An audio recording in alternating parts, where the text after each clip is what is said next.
2025 সালের 4 আগস্টের পরে আপনার দলকে কিভাবে আপনি সুসংগঠিত করছিলেন, এবং বিগত সালে আপনি নিশ্চয়ই রাজনীতি করার সময় মামলা হামলার শিকার হয়েছেন, বা এই মামলা হামলার পরেও আপনি আপনার দলকে কিভাবে সুসংগঠিত করেছিলেন তখন এত নির্যাতন নিপীড়নের পরেও?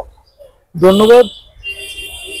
আমাদের ফেনীতে সবচেয়ে বেশি নির্যাতন আমরা হয়েছি।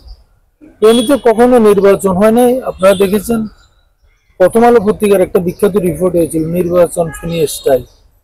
ফেনী থেকে আওয়ামী লীগ এককভাবে নির্বাচন করা শুরু করলো। এখানে কেউ কাউকে প্রার্থী হতে দেয় নাই, এবং যারা প্রার্থী হয়েছে তাদেরকে উপরে ব্যাপক হামলা হয়েছে।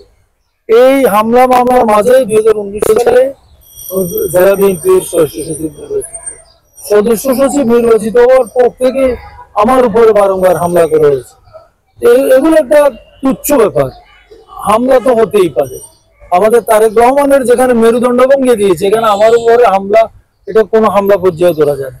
তো আমরা সরকার বিরোধী আন্দোলনে এবং বিশেষ করে জুলাই আগস্টের আন্দোলনে আমরা যে অঞ্চলে বসবাস করি, ফেনীর বিএনপি অধ্যুষিত যে অঞ্চল, ওইখান থেকে ফেনীর সরকার বিরোধী আন্দোলন এবং আমরা যে জুলাই বিপ্লব যেটা বলো, এটা আমাদের ওই সবাই মিলে, ছাত্র জনতা, কৃষক, শ্রমিক সবাই মিলে আমরা এই আন্দোলন করে সরকারকে পতন করেছি। এবং আমাদেরকে দেখেছেন মহিফেলে গুলি করে যারা অকাতরে মানুষ হত্যা করেছে, অধিকাংশ ছেলে হলো আমাদের ছাত্রদল যুবদলের কর্মী। তো আমরা এই আন্দোলনকে বুকে ধারণ করে আগামী দিনে নির্বাচনের জন্য আমরা সকল প্রস্তুতি নিয়েছি। ইনশাল্লাহ ফেনী এটা বিএনপির চারণভূমি।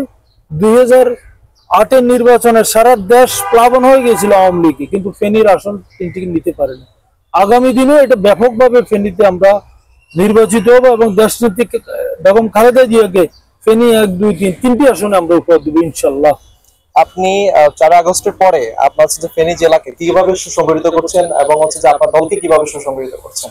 4 আগস্টের পর থেকে আপনারা দেখেছেন, এখানে আগস্টের পর থেকেই আমাদের একটা মহাপ্লাবন হয়েছিল। মহাপ্লাবনে ফেনীর বিএনপি আমরা 20 কোটি টাকার উপরে আমরা নিজেরা ডোনেট করে আমরা জনগণের পাশে এসে দাঁড়িয়েছিলাম, এবং আমাদের দল এসে দাঁড়িয়েছিল কেন্দ্রীয়ভাবে। সারা দেশের বিএনপির প্রতিটা জেলা, উপজেলা, ইউনিয়ন কমিটি আমাদের এখানে ত্রাণ পাঠিয়েছে, আমরা জনগণের পাশে ছিলাম।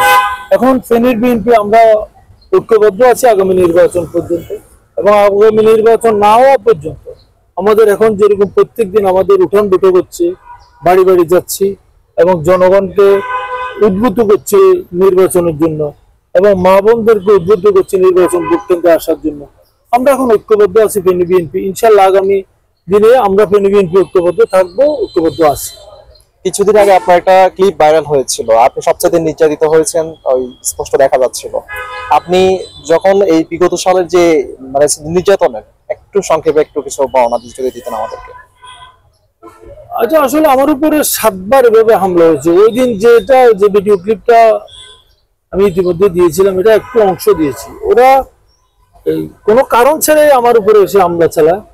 এটা নিজামাজের এবং হাজী আলাউদ্দিনের নির্দেশ, তৎকালীন মেয়র হাজী আলাউদ্দিনের নির্দেশে যুবলীগের এবং ছাত্রলীগের সন্ত্রাসীরা। এই হামলাটা এত নিষ্ঠুর এবং বর্বর ছিল যে আমাকে মিনিমাম 300 গজ পর্যন্ত তারা নিয়ে গেছে। এটা 100 ছেলে আমার উপরে কিল, ঘুষি, লাথি মারতে থাকে।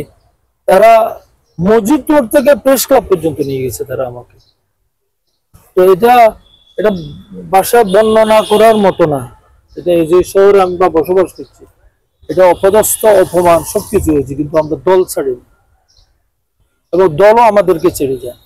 আমৃত্যু আমরা এই দলের সাথে আছি, এই দলের সাথে থাকবো ইনশাল্লাহ।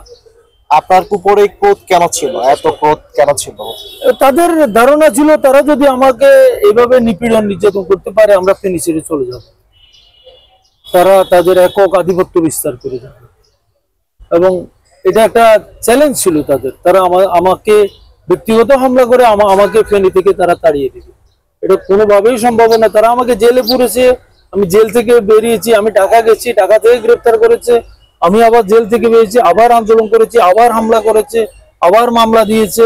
আমার আমাদের বাড়ির কাজের ছেলে পর্যন্ত তারা গ্রেপ্তার করে নিয়ে গেছে। কিন্তু তাদের ক্রোধ তাদেরকে শেষ করে দিয়েছে। আপনারা দেখেছেন ক্রোধের ফসল কি হয়েছে, ফেনীতে কিভাবে জনগণ তাদের উপরে লেলিয়ে পড়েছিল। আমরা হত্যার রাজনীতি করি না, আমরা যদি ঈশ্বরও দিতাম ওই দিন রক্তের গঙ্গা বয়ে যেত। ফেনীতে আমরা হইতে না, কোনো কিছু হতে দিই না। আমরা বিএনপি প্রতিশোধের রাজনীতি বিশ্বাস করি না, আমি ব্যক্তিগতভাবে প্রতিশোধের রাজনীতি বিশ্বাস করি। সর্বশেষ আপনি দলের জন্য আপনার হচ্ছে যে আহ, একদম জেলা থেকে একদম হচ্ছে যে গ্রাম অঞ্চলের ইউনিয়ন পর্যন্ত আপনি সর্বশেষ আপনার দলের যে কর্মী রয়েছেন এবং যারা নেতা কর্মী রয়েছেন তাদের উদ্দেশ্যে কিছু যদি বলেন। আমাদের দলের প্রত্যেকটা নেতাকর্মীর উদ্দেশ্যে আমার আমার তাদের প্রতি দাবি থাকবে যে তারা যাতে দলের আদর্শ লালন করে এবং এই দলের জন্য তারা 17 বছর কষ্ট করেছে, সবাই লাঞ্ছনার শিকার হয়েছে, মামলা মোকদ্দমা গিয়েছে, জেলে গিয়েছে এবং খিদে কষ্ট করেছে। আমরা কোর্টে অনেক সময় হাজিরা দিতে আসতাম, আমাদের সরখোয়াজ থেকে মির্জানগর থেকে যেসব ছেলে পেলে আসতো উপবাস হয়ে আসতো মামলা হাজিরা দিতে। আমাদের কষ্ট এটা ভাষায় প্রকাশ করে না। আমি সবাইকে বলবো এই কষ্ট হৃদয়ে লালন করে আগামী নির্বাচনে যাতে এই বিজয় ছিনিয়ে আনার জন্য আমাদের প্রত্যেকটা কর্মী যেন একটা সৈনিক হয়ে কাজ করবে।